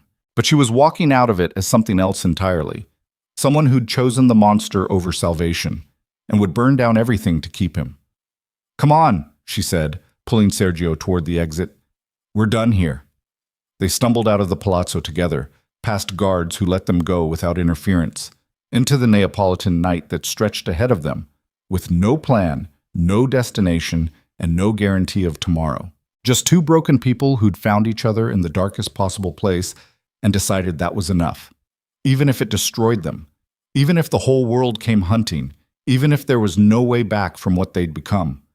Behind them, the empire burned. Ahead of them, only darkness and the terrifying freedom of having nothing left to lose. They made it 40 kilometers before the first kill team found them. Sergio was driving too fast down a coastal highway, one hand on the wheel, the other pressed against the bullet wound in his shoulder that wouldn't stop bleeding. Isabella sat beside him with Marcello's tablet, scrolling through encrypted files with shaking hands, trying to find something, anything, they could use as leverage. "How much time do we have?" Her voice was hoarse from breathing smoke and fear. "We had an hour." Sergio's eyes never left the road. "That was 30 minutes ago. So we're already dead." "Probably." The word hung between them like a guillotine blade. Isabella glanced at the speedometer. 140 kilometers per hour on a road built for 90. Trees and darkness blurred past the windows. Behind them, Naples was burning. Not literally, but she could feel it. The empire tearing itself apart. Antonio consolidating power. Every soldier and capo in southern Italy getting the same message. Sergio Falcone is a traitor. Kill him, kill the girl. No mercy. "There has to be something we can use," Isabella muttered, scrolling faster through the files. "Bank accounts? Blackmail material. Proof Antonio ordered the hit. It won't matter." Sergio's voice was flat. "Dead. My father controls the narrative now. Even if we had video of him pulling the trigger, the families would find a way to justify it. That's how this world works." "Then what's the plan?" "Survive the next hour, then the one after that. Keep moving until we figure out—" The rear window exploded. Glass shattered inward as a high-caliber round punched through, missing Isabella's head by inches. "Down!" Sergio slammed the accelerator to the floor. Isabella twisted in her seat. Two black SUVs behind them, closing fast, assault rifles visible through their windows. "They found us," she breathed. "They never lost us." Sergio's face was grim. "My father probably put trackers on every vehicle in Naples. He wanted to see if we'd run." Another shot. This one hit the side mirror, tearing it clean off. The highway curved ahead, winding along cliff sides that dropped straight into the Mediterranean. No guardrails. No margin for error. Sergio took the first turn at full speed. The SUV's tires screamed. Isabella grabbed the door handle, her body slamming against the seatbelt as they skidded sideways. For one heart-stopping moment, she saw nothing but black water and rocks below. Then Sergio corrected, and they were flying down the straightaway again. Behind them, the kill teams weren't as lucky. The first SUV took the turn too fast, overcorrected, and went spinning off the road in a cascade of sparks and metal. The second one braked hard, losing ground. "How many more are coming?" Isabella asked. "All of them." Sergio's knuckles were white on the wheel. "Every soldier, every crew. My father will have put out a fortune in bounties. We're worth more dead than most people earn in a lifetime." "So what do we do?" "We stop running." Isabella stared at him. "What?" "Running just delays the inevitable. We need to change the game." Sergio jerked the wheel suddenly, taking an unmarked exit that led down toward the coast. "We need leverage, something my father can't ignore." "Like what?" "Like the one thing Antonio Falcone cares about more than power." "Which is?" "Legacy." Sergio's scarred face twisted into something that might have been a smile if it wasn't so vicious. The Falcone name, the Empire's reputation. He didn't fake his death and murder Lorenzo just to watch everything collapse into chaos. He wants stability, control, a dynasty that survives him. "I don't understand." "My father's been laundering money through legitimate businesses for 20 years. Hotels, shipping companies, real estate. He's been trying to build something that can transition out of crime eventually. Something his grandchildren could inherit without blood on their hands." Isabella's mind raced. "So we threaten to expose everything? Burn down the legitimate businesses? Better." Sergio took another sharp turn, the road now hugging the coastline, waves crashing against rocks below. "We take them. All of them.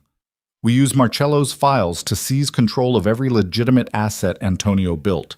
We threaten to either destroy it all or hand it over to federal authorities unless he calls off the hunt." "That's insane." "It's the only move he won't see coming." Sergio's voice was gaining strength, purpose. He thinks we're running scared, thinks we're victims. But if we hit him where he's vulnerable, we force him to negotiate. Or he kills us faster. Maybe. Sergio glanced at her, and Isabella saw something fierce burning in his eyes. But at least we go down fighting. The second SUV came roaring out of nowhere. It must have taken a parallel road, cutting them off from the side. The driver aimed straight for their passenger door, clearly intending to ram them off the cliff. Sergio saw it at the last second. He slammed the brakes and yanked the wheel hard left.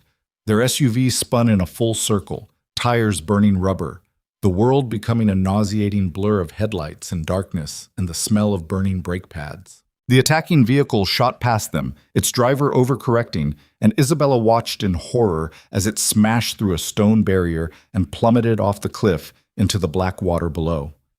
Their own SUV came to a shuddering stop perpendicular across both lanes. For a moment, neither of them moved, both breathing hard, both covered in sweat and glass fragments. "You okay?" Sergio's voice was rough. "Define okay." He almost laughed. Then headlights appeared in the distance, multiple vehicles coming from both directions. "Out of the car," Sergio ordered. "Now." They abandoned the SUV and ran down a steep rocky path that led toward the beach. Isabella's lungs burned. Her legs screamed.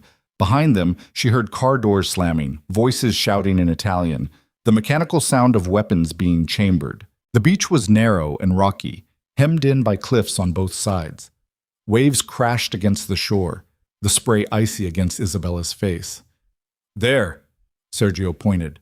A small fishing boat tied to a rickety dock. Old, probably barely seaworthy, but it was floating. They sprinted for it. Gunfire erupted behind them, rounds kicking up sand and splintering the dock's wooden planks. Isabella felt something tug at her sweater. A bullet that came so close she felt its heat. Sergio reached the boat first and literally threw Isabella into it before leaping in himself. His hands worked fast, untying the mooring rope, starting the ancient outboard motor. It sputtered, died, sputtered again. "Come on," Sergio hissed through gritted teeth. "Come on!" The motor roared to life. He opened the throttle full, and the boat lurched away from the dock just as the kill team reached it. Bullets stitched across the water, some hitting the boat's hull with hollow, thunking sounds. But they were moving, away from shore, into the dark Mediterranean. The fishing boat was slow and loud, and probably had a dozen holes in it now, but it was putting distance between them and immediate death. Isabella collapsed against the side, gasping for air, her entire body shaking. Sergio stood at the tiller, steering them south along the coast, his face illuminated by moonlight and the faint glow of distant shore lights. "Where are we going?" Isabella managed. "Somewhere my father won't expect." Sergio's voice was grim. "Somewhere he can't ignore us." "Sergio, bes... the villa." He looked at her. "We're going back to the Palermo villa." Isabella's blood went cold. "That's suicide. Your father will have it locked down, guarded. It'll be the last place he thinks we'd be stupid enough to go." Sergio's scarred face was set with absolute conviction, which is exactly why it's perfect. Everything we need is there. The original financial records, the physical documents my father kept hidden, proof of every crime, every deal, every buried body from 30 years of running the organization. If that stuff exists, why hasn't he destroyed it? Because men like Antonio Falcone are paranoid. Sergio adjusted their course. They keep insurance. Proof against their own allies in case those allies turn. I grew up in that villa. I know where he hid everything. And you think he'll just let us waltz in and take it? No. Sergio's smile was terrifying. "I think we'll have to fight for every inch. But if we can get to that evidence, we have leverage.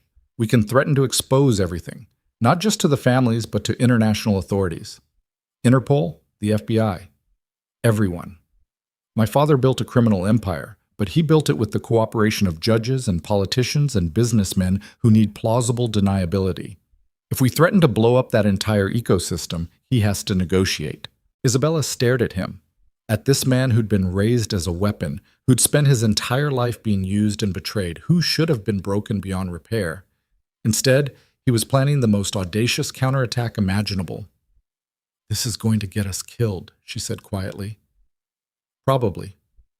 Sergio's eyes met hers. You can still swim for shore. Find a way out. I'll understand. Stop. Isabella moved closer, bracing herself against the boat's rocking. I'm done with you trying to save me. We're in this together, remember? Isabella. Together. She grabbed his blood-soaked shirt. Or not at all. Those are the options. Sergio stared at her for a long moment. Then he kissed her, hard and desperate, and tasting like salt water and blood, and the kind of reckless certainty that came from having nothing left to lose. Together, he whispered against her lips. Until the end. They reached Palermo 3 hours before dawn. The fishing boat barely made it. By the time they approached the coastline near the villa, water was sloshing around their ankles from multiple leaks, and the motor was making sounds that suggested imminent death. Sergio ran it aground on a rocky beach a mile from the estate, and they waded through chest-deep water to shore. Isabella's teeth were chattering, her clothes soaked through, every part of her body hurt. But they were alive. For now. The Falcone villa loomed on the hillside above them like something from a nightmare. Most of the fire damage from the attack had been cleared, but Isabella could still see scorch marks on the stone walls. Broken windows hastily boarded up. The place looked wounded but functional, and absolutely crawling with security. They watched from the tree line as guards patrolled the perimeter. At least 20 visible, probably twice that many inside, all armed, all on high alert. How do we get in? Isabella whispered. The smuggling tunnels. Sergio pointed to a section of cliffside below the villa. Same ones you used to escape. They connect to the wine cellar. If Antonio hasn't sealed them off, he will have sealed them. Then we improvise. They waited until the nearest guard rotation passed, then moved. Fast and low, staying in the shadows, Isabella's heart hammering so hard she thought her ribs might crack. Every sound felt amplified, every broken branch, every shifted stone. They reached the tunnel entrance, a narrow opening hidden behind boulders and overgrown vines. Sergio pulled aside the vegetation and froze. What? Isabella hissed. He pointed. The tunnel opening had been collapsed, deliberately filled with concrete and rebar, completely impassable. Fuck. Sergio's jaw tightened. Plan B. What's Plan B? We go in the front door. Isabella stared at him. Are you insane? Completely. Sergio was already moving back up the hillside. But my father thinks we're running. He thinks we're terrified. He won't expect us to just walk up and knock. That's because it's suicide. Everything's suicide at this point. Sergio's voice was absolutely calm. Might as well make it memorable. They circled around to the main driveway. The villa's entrance was lit up like a fortress. 4 guards visible at the front door, more on the balconies above, security cameras covering every angle. Sergio stopped about 50 feet from the gate, in full view of everyone.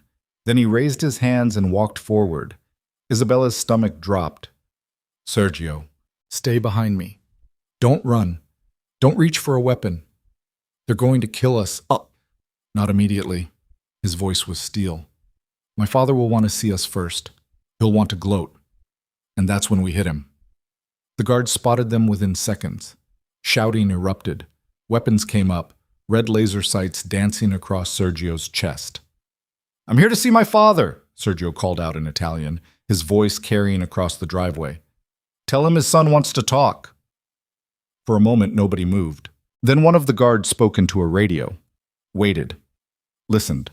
Lowered his weapon slightly. Don Falcone says to bring them inside, the guard called back. But if either of you move wrong, we shoot the girl first. Understood. They walked forward with their hands up. Guards surrounded them immediately, rough hands patting them down, removing the weapons they'd hidden. The Glock from Isabella's holster, the knife from Sergio's boot, another knife from his jacket, a garrote wire wrapped around his wrist. He came prepared to die, one of the guards muttered in Italian. We all die eventually, Sergio replied in the same language. Some of us just do it better than others. They were marched through the villa at gunpoint, past the destroyed ballroom where Lorenzo died, past the wine cellar where Isabella had been kept prisoner, through corridors that felt like walking through a tomb. Antonio Falcone waited for them in what used to be his private study. The old man sat behind a massive oak desk, dressed in an expensive suit despite the hour, a glass of amber whiskey in one hand. Behind him, floor-to-ceiling windows overlooked the Mediterranean as it lightened toward dawn. "Well," Antonio said as they were shoved into chairs across from him, "this is unexpected." "Is it?" Sergio's voice was cold. "You've known me my whole life. Did you really think I'd run?" "I hoped you would." Antonio took a sip of whiskey. "For your sake. And hers." His eyes shifted to Isabella. Isabella Moretti, still alive, still causing problems. Antonio's smile was sad. "You should have died at the wedding. Would have been cleaner, faster." But Lorenzo had to be sentimental about the whole thing, insist the attack happen after the ceremony so you'd be a widow instead of a corpse. And now look where we are. Isabella's throat was tight. "You're a monster." "I'm a pragmatist." Antonio set down his glass. Something Lorenzo never understood. Something Sergio has always understood too well. "You had your own son murdered," Isabella said hoarsely. "How is that pragmatic?" "Because Lorenzo's kindness would have killed us all eventually." Antonio's voice hardened. "This organization survives on fear and respect, not love, not compassion. Lorenzo wanted to dismantle everything my father built, everything I've protected. He would have gotten hundreds of people killed trying to go legitimate. So yes, I made a choice. One son who threatened everything, or the future of the entire family. And Sergio?" Isabella couldn't stop herself. "What about him? Sergio was supposed to survive." Antonio looked at his son with something that might have been regret. He was supposed to understand, to accept the necessity, to take control and continue the work. Instead, "I fell in love with the wrong woman," Sergio said quietly. "And that made me as useless as Lorenzo." Yes, Antonio's admission was brutal. You let sentiment compromise your judgment, just like your brother. And that's why you're both failures. The words hung in the air like poison. Sergio's expression never changed. "Where are the records?" Antonio blinked. "What?" "The insurance files. The evidence you've been collecting for 30 years. Bank accounts, offshore holdings, proof of every crime and every payoff and every body buried. I know you kept it all. Where is it?" Antonio's face went carefully blank. "I don't know what you're talking about." "Yes, you do." Sergio leaned forward despite the guards pressing guns against his spine.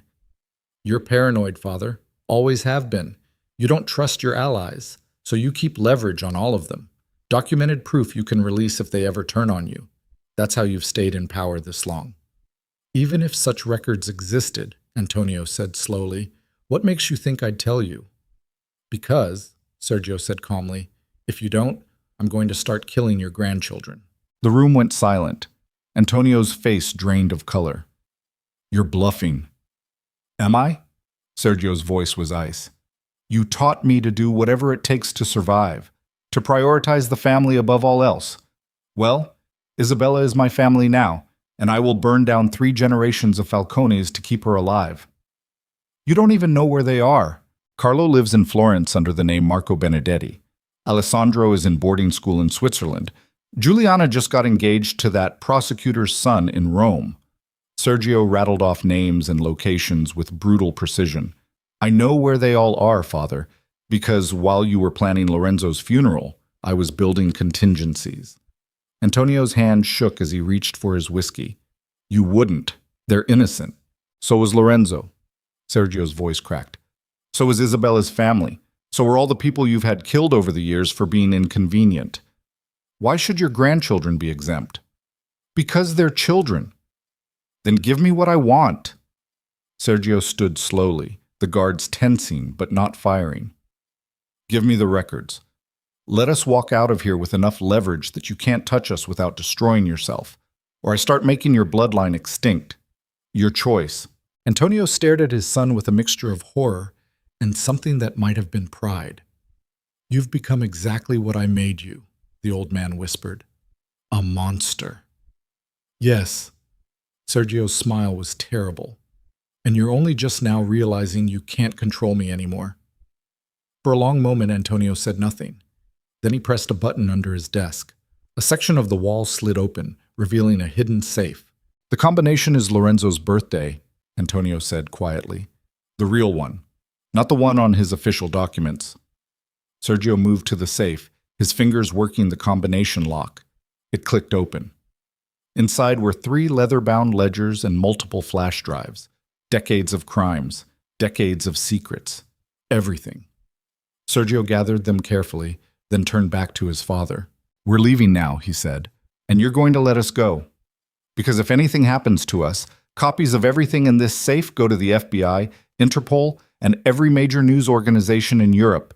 You'll spend whatever time you have left watching your empire collapse, and your family members get arrested one by one. You do that? Antonio's voice was hollow. Destroy everything? Let our enemies win? There are no enemies anymore, Sergio said quietly. Just survivors and corpses. And I'm done being your weapon, father. I'm done protecting an empire built on murdering the people I love. He held out his hand to Isabella. She took it. Together, they walked toward the door. Sergio, Antonio's voice stopped them. You'll never be free of this? It's in your blood. You can run to the ends of the earth, but you'll always be a Falcone, always be what I made you. Sergio looked back over his shoulder. Maybe, he said, but at least I'll die trying to be something else. They walked out of the study, through the corridors, past guards who stepped aside because Antonio had given the order, out into the dawn air that smelled like salt and smoke and the possibility of survival. A car was waiting in the driveway, keys in the ignition, one last gift from a father who destroyed everything he claimed to love. They drove away from the villa as the sun broke over the Mediterranean, turning the water gold and bloody red. Behind them, the Falcone Empire stood unchanged. Ahead of them, nothing but open road and the terrifying freedom of having escaped. For now. Is it over? Isabella asked quietly. Sergio's hands were white-knuckled on the steering wheel. No, my father will find a way to come for us eventually. Men like him don't forgive. Don't forget. Then why did he let us go? Because deep down, underneath all the violence and control, I'm still his son. Sergio's voice was hollow. And some part of him couldn't pull the trigger. What do we do now? Disappear. New names, new lives. We take these records. We leverage them into witness protection or exile or whatever we can negotiate. We find somewhere quiet and far away, and we try to forget. Can you forget? Isabella looked at him. Can you really walk away from all of it? Sergio didn't answer for a long time. When he finally spoke, his voice was barely audible. I don't know, but for you, I'll try. They drove north as the sun climbed higher, 2 people running from a darkness that would never stop following them. But for the first time since the wedding, Isabella felt something other than fear. She felt hope. Dangerous, fragile, probably doomed hope, but real nonetheless. She reached across the center console and took Sergio's hand. He squeezed back. And for that moment, driving through the Italian countryside with the morning light warm on their faces and the evidence of 3 decades of crimes in the back seat, they were free. Even if it wouldn't last. Even if Antonio would find them eventually. Even if this was just a temporary reprieve before the final reckoning. For now, they were alive. Together. And that would have to be enough. The road stretched ahead toward an uncertain future, and Isabella stared out at it with equal parts terror and anticipation. She'd entered this world as a victim, a pawn, a girl sold to pay her father's debts, but somewhere between the wedding massacre and this moment, she'd become something else entirely. A survivor. A fighter. Someone who'd looked at the monster everyone feared and seen the broken man underneath, and chosen him anyway. The choice would probably destroy her, but at least it was hers. At least for once in her entire life, Isabella Moretti had chosen her own fate. Even if that fate was driving toward oblivion with the devil's son beside her, and hell itself rising in the rearview mirror, they made it 6 weeks. 6 weeks of running. 6 weeks of changing cars, crossing borders with forged documents, sleeping in cheap hotels where nobody asked questions. 6 weeks of looking over their shoulders and waiting for the bullet that would end everything. 6 weeks of trying to build something resembling a life from the wreckage of who they used to be. They ended up in a small fishing village on the Croatian coast, the kind of place where tourists didn't venture and locals minded their own business. Sergio rented a cottage under a false name, paid cash for everything, and spent his days monitoring encrypted channels for any sign that Antonio had found them. Isabella spent her days learning how to breathe again. How to wake up without immediately checking for threats. How to walk to the market without calculating escape routes. How to exist in a world that wasn't actively trying to kill her. It should have been peaceful. Instead, it felt like waiting for an execution. "You're not eating," Sergio said one evening as they sat on the cottage's small terrace overlooking the Adriatic. The sun was setting, turning the water into liquid gold, and Isabella was pushing food around her plate without tasting any of it. "Neither are you." "I'm fine." "You're lying." Isabella set down her fork. "You haven't slept more than 2 hours at a time since we got here. You check the perimeter every night. You keep a weapon within reach every second. That's not fine, Sergio. That's barely surviving." He was quiet for a long moment, his scarred face unreadable in the fading light. "I keep waiting for it to feel real," he finally said. "The escape. The freedom. But every time I close my eyes, I'm back in that ballroom watching Lorenzo die. Or in that conference room with my father. It never stops." "I know." "Do you?" Sergio looked at her, and Isabella saw the exhaustion carved into every line of his face. "Because you seem like you're handling this better than I am." "I'm not." Isabella's voice cracked. "I'm just better at pretending. I spent 24 years being who other people needed me to be. The dutiful daughter, the perfect bride, the grieving widow. I'm good at wearing masks, Sergio, but underneath?" She gestured at herself. "I'm just as broken as you are." Sergio reached across the table and took her hand. His palm was rough, calloused, the hand of a man who'd spent his entire life fighting, but his grip was gentle. "We're a mess," he said quietly. "Yeah." Isabella squeezed back. "We really are." They sat like that as darkness fell, two people holding on to each other in the ruins of their lives, and for a moment, it was almost enough. Then Sergio's phone buzzed. He looked at the screen and went very still. "What is it?" Isabella felt her chest tighten. "Message from one of my old contacts, the ones I thought I could trust." Sergio's voice was hollow. "My father put out a new bounty 3 days ago. 5 million euros for both of us, dead or alive." 3 days ago? Why didn't you tell me? Because I was hoping it was a bluff, a scare tactic."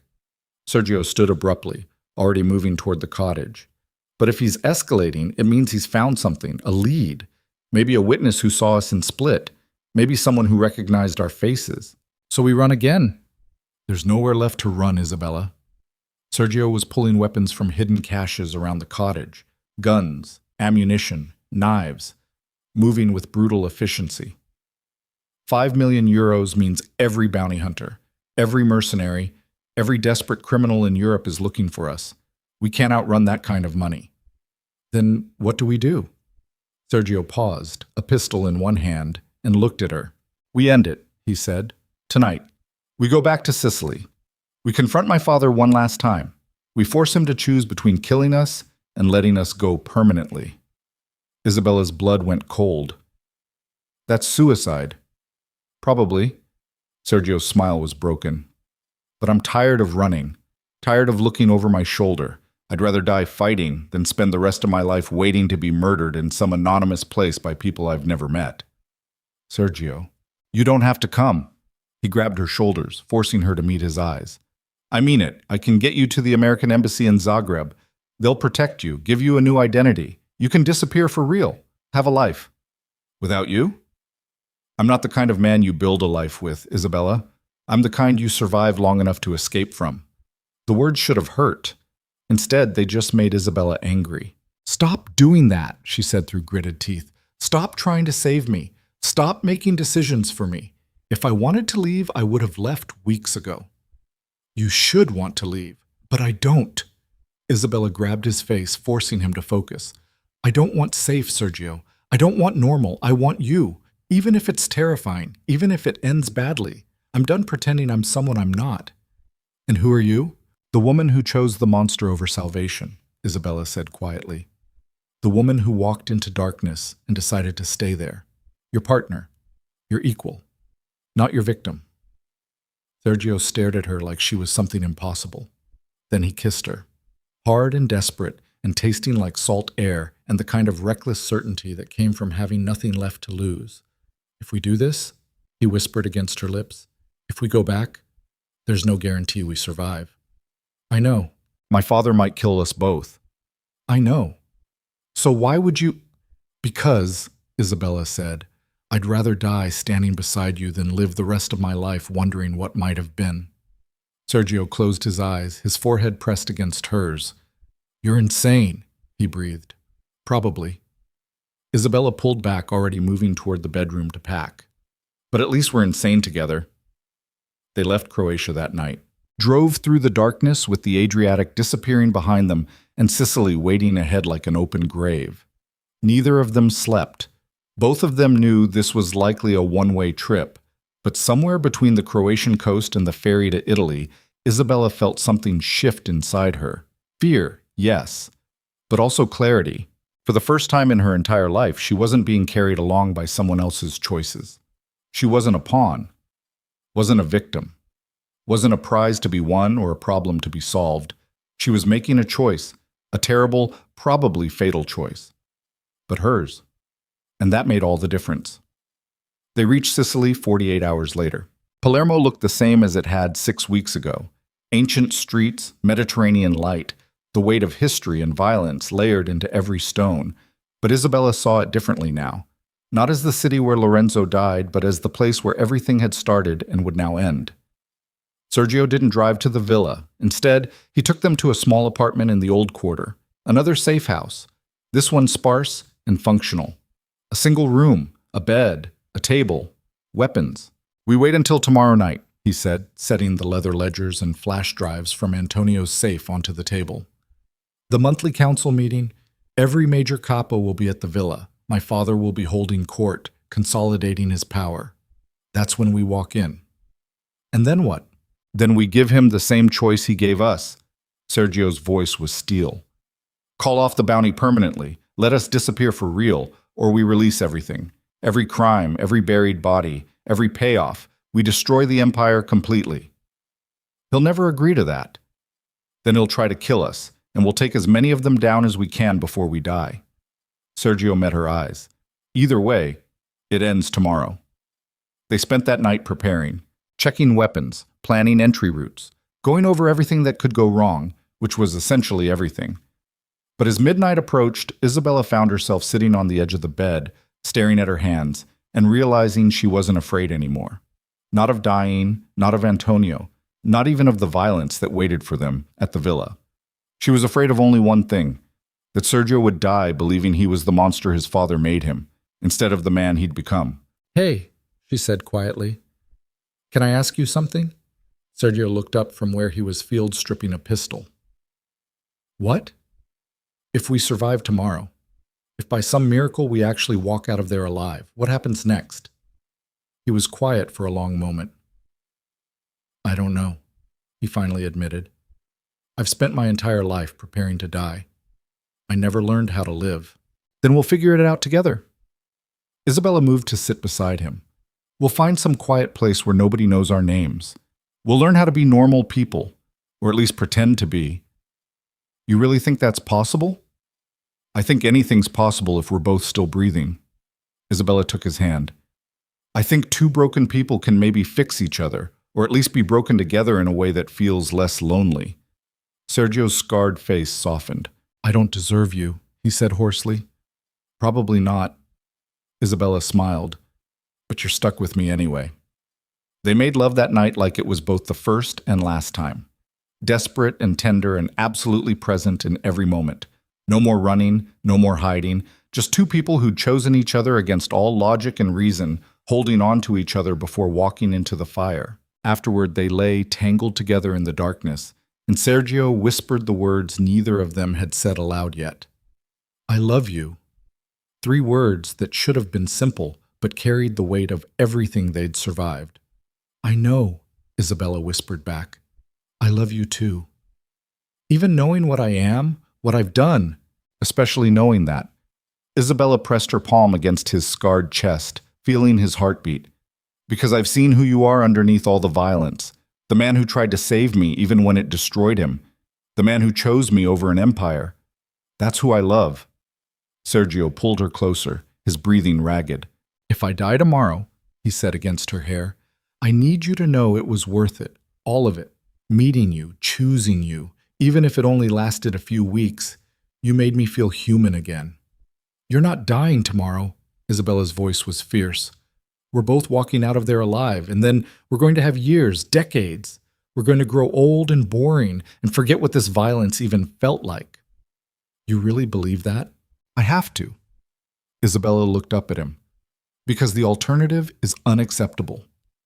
They held each other until dawn, neither sleeping, both memorizing the feeling of being together before reality came crashing back in. The sun rose bloody and red over Palermo. They dressed in silence. Black clothes, body armor hidden under jackets, weapons secured in places where they could be reached quickly. Sergio handed Isabella a pistol, the same one he'd given her in the villa cellar weeks ago. Remember, he said quietly, safety's off. Point and pull. Don't hesitate. Don't think. Anyone who's not me is a threat. Got it.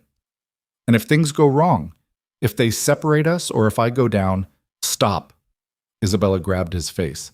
We're doing this together. No speeches about sacrificing yourself. No hero bullshit. We fight together and we leave together. Understood? Sergio searched her face, then nodded. Understood. They drove to the villa in daylight. Bold, reckless, absolutely insane. But Antonio would be expecting them to sneak in under cover of darkness. He'd have snipers watching every approach, sensors covering every blind spot. So instead, they drove straight up to the main gate at 3 in the afternoon while the monthly council meeting was in full session. The guards recognized them immediately. Weapons came up, shouts in Italian, radio chatter exploding across every channel. Sergio rolled down the window and spoke calmly. Tell Don Falcone his son is here to talk. Final offer. No violence, just words. The guard looked skeptical. He'll kill you. Maybe. Sergio's smile was cold. But he'll want to gloat first, and that gives us time. The guard hesitated, then spoke into his radio. The response came fast and clipped. Don Falcone says to let them through, but weapons stay in the car. Deal. They left the pistols in the glove compartment. Not that it mattered. Sergio had at least 3 other weapons hidden on his body, and Isabella had a knife strapped to her thigh. They walked through the villa gates like they were attending a dinner party instead of their own execution. The guards escorted them inside at gunpoint, through familiar corridors that felt like walking through a graveyard. Isabella's heart was hammering, but her hands were steady. Whatever happened next, she was ready. The council meeting was being held in the villa's grand dining room, a massive space with a table that could seat 40 people. Today it held 20 capos, all of them turning to stare as Sergio and Isabella were marched in. At the head of the table sat Antonio Falcone. The old man looked older than he had 6 weeks ago, grayer, more tired, but his eyes were still sharp as broken glass. Well, Antonio said quietly, you came back. I came to finish this. Sergio's voice was steady. One way or another. Brave. Antonio gestured to 2 empty chairs. Or stupid. Hard to tell which. Sit. They sat. Every capo in the room was staring at them with a mixture of curiosity and contempt. Some of these men had known Sergio since he was a child. Others had only heard the stories. All of them were calculating whether he was a threat or already dead. You have the room's attention, Antonio said. Speak. Sergio pulled out his phone and set it on the table. In exactly 60 seconds, he said calmly. Unless I enter a code, every file in your safe gets uploaded to secure servers around the world. FBI, Interpol, every major news organization, the complete financial history of the Falcone organization, every crime, every payoff, every buried body from 30 years of operations. The room exploded into noise, capos shouting, guards moving forward, Antonio raising one hand for silence. And what do you want in exchange for not destroying us all? The old man asked quietly. Permanent exile, Sergio said. No more bounties, no more kill orders. We disappear. You never look for us again. In return, the files stay buried. You're asking me to trust that you won't release them anyway. No. Sergio's smile was cold. I'm asking you to understand that if anything happens to us, ever, those files automatically release. We die in a car accident 5 years from now, the files go public. We get murdered in some random city, the files go public. The only way they stay buried is if we stay alive and left alone. Antonio stared at his son for a long moment. You've thought this through. I had 6 weeks. And what about her? Antonio's eyes shifted to Isabella. You're willing to tie your entire legacy to a girl you've known for 2 months? Yes. Sergio's voice never wavered. She's the only thing in my entire life I've ever chosen for myself. Everything else was you, your training, your violence, your empire. But Isabella is mine, and I will burn down everything you built before I let you take her from me. The words hung in the air like a declaration of war. Antonio leaned back in his chair, his expression unreadable. You were supposed to be my legacy, the old man said quietly. My heir. The one who understood the cost of power. Instead, you've become as sentimental as Lorenzo. Lorenzo was right about one thing, Sergio said. Love doesn't make you weak, it makes you human. And maybe that's something this family could use more of. Humanity doesn't build empires. No. Isabella spoke for the first time, her voice steady despite 20 pairs of eyes turning toward her. It doesn't, but it does build something better than fear. Antonio's face hardened. You think you understand this world? You were here for 8 days before everything collapsed. You know nothing about what it takes to survive.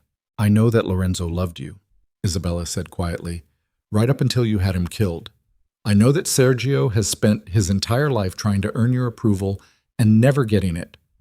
I know that you're a man who sacrificed everything good in his life for power, and now you're sitting at the head of a table, surrounded by people who would murder you in a heartbeat if they thought they could get away with it. So don't tell me I don't understand. I understand perfectly. The room went silent. Antonio stared at Isabella like he was seeing her for the first time. You're braver than I thought, he said finally, or more foolish.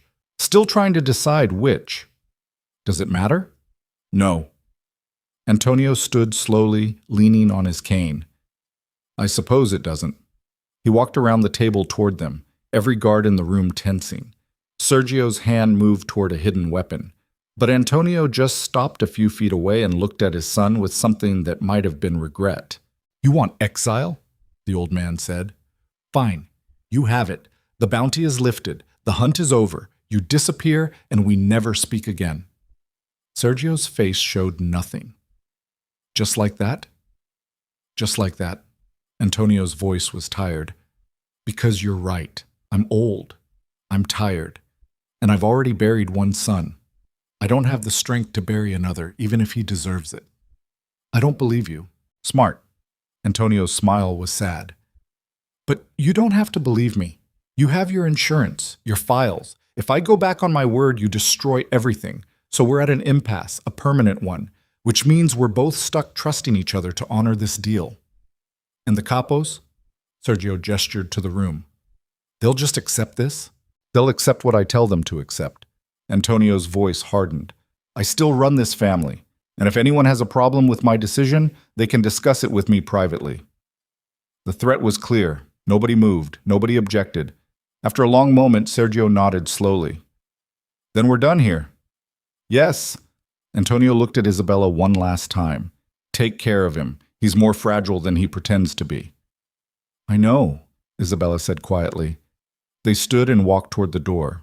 Behind them, the council room remained silent, watching, judging, but no one moved to stop them. They were almost to the exit when Antonio spoke one last time.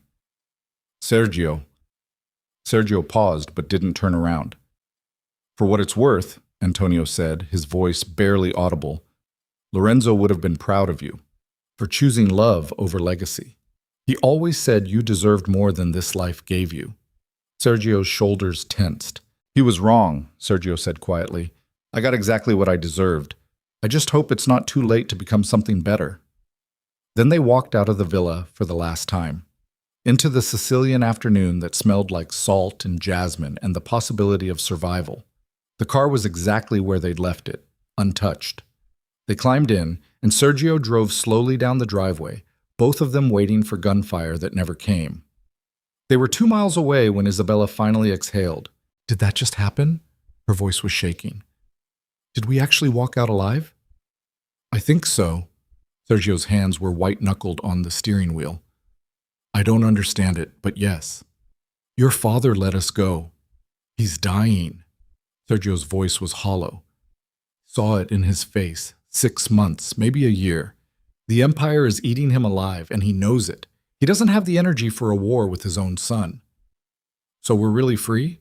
As free as people like us ever get. Sergio glanced at her. Where do you want to go? Isabella thought about it, about all the places they could run to, all the lives they could try to build. Then she smiled. Somewhere quiet, she said. Somewhere nobody knows our names. Somewhere we can learn how to be boring. Boring sounds good. They drove north as the sun began its descent toward the Mediterranean. Two people who'd survived the unsurvivable, who'd chosen each other in the darkest possible moment and somehow walked out of hell together. It wouldn't be easy. The nightmares would probably never stop. The violence would always be part of who they were. And somewhere in the back of their minds, they'd both always be waiting for the bullet or the betrayal or the past to come crashing back.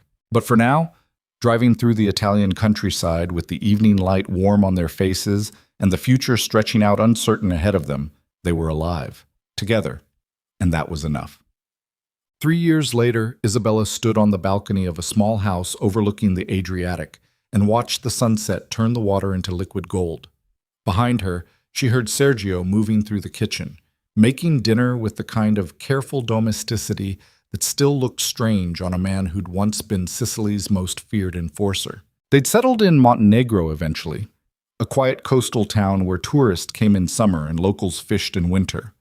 They ran a small bookshop in the old quarter, Isabella's idea, something completely removed from violence and crime. It was boring, peaceful, everything they'd never imagined having. Dinner's almost ready, Sergio called from inside. Isabella smiled and turned to go in, then paused. A letter sat on the balcony railing, fresh, unstamped. She picked it up with trembling hands. Inside was a single sentence in Antonio's handwriting. You gave my son something I never could. Thank you. AF. Below it, a death certificate. Don Antonio Falcone. Dead 3 weeks ago. Natural causes.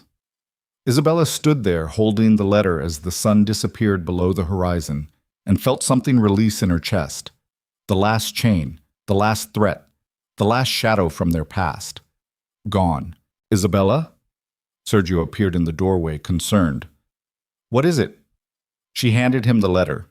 He read it in silence, his scarred face unreadable. Then he burned it in the kitchen sink, watching the paper turn to ash. It's over, he said quietly. Actually, over. Yeah. Isabella moved to him, wrapping her arms around his waist. What do we do now? Whatever we want. Sergio pulled her close, and Isabella could feel his heart beating steady against her chest. We've paid every debt, survived every threat. The past is dead. We're free. Free, Isabella repeated, tasting the word. That's going to take some getting used to. We have time. They stood like that in their small kitchen as night fell over Montenegro. Two people who'd walked through fire and somehow come out the other side. Not unchanged, never that. The scars, physical and otherwise, would always be there. The memories would always lurk in quiet moments. The violence would always be part of their foundation. But they'd survived, together, and they'd built something new from the wreckage of who they used to be, something real, something worth fighting for, something worth living for. Months later, on a quiet spring morning, Sergio found Isabella standing in the bookshop organizing new arrivals.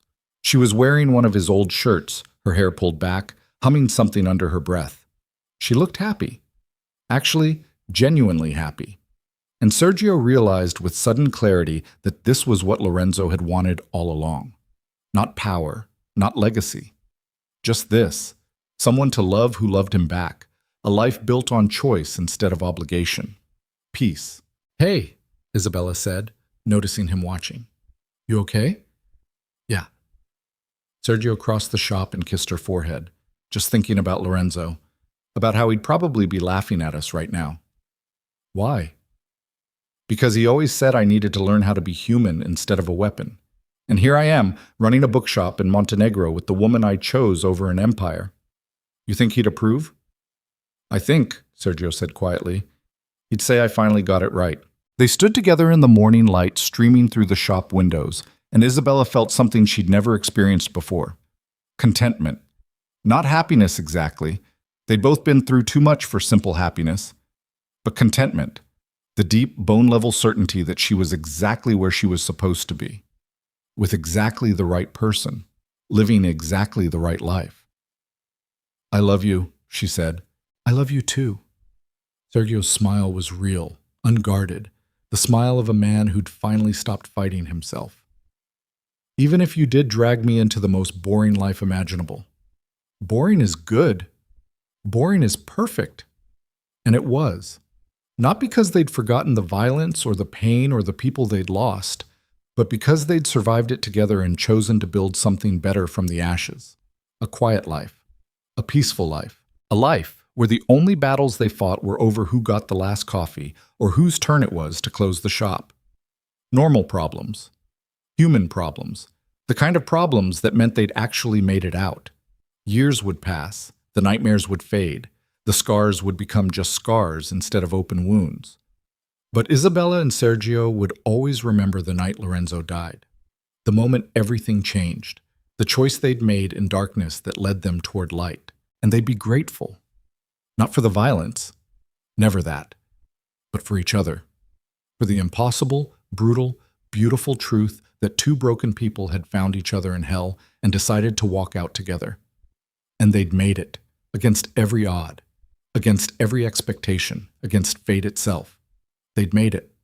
And that was everything.